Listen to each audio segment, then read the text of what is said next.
Okay, the first topic is lingual tonsils. So, what are lingual tonsils? They are developmental anomaly. Okay, they are neither due to any infection nor any trauma, but only it is a developmental anomaly. Okay, so the next topic is Fordyce's spot. So that one is easy. Fordyce's spots, they are present on the cheek mucosa near the angle of mouth, right? The location is cheek mucosa near the angle of mouth. Okay. So the next topic is fusion of teeth. So in which dentition do you generally find more incidence of fusion of teeth? So it is more common is in primary dentition, okay, not in permanent dentition.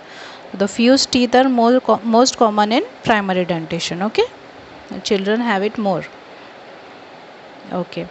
So the next is Turner's tooth.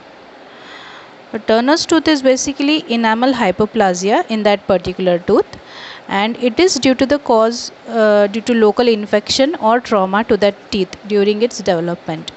Okay. So Turner's tooth is enamel hypoplasia due to local infection or trauma to that particular teeth. Okay. Moving on, the next topic is microdontia. So microdontia are basically smaller than normal size of teeth. That is microdontia. That is as simple as that. Okay. The next one is what are the causes of delayed eruption of teeth? So few of the causes which are mentioned here are rickets, cleidocranial dysplasia, and cherubism. So these three conditions, you will see that there is delayed eruption of teeth. So delayed eruption can be found in rickets, then in cleidocranial dysplasia and cherubism. Okay. Okay, so the next topic is absence of pulp chamber.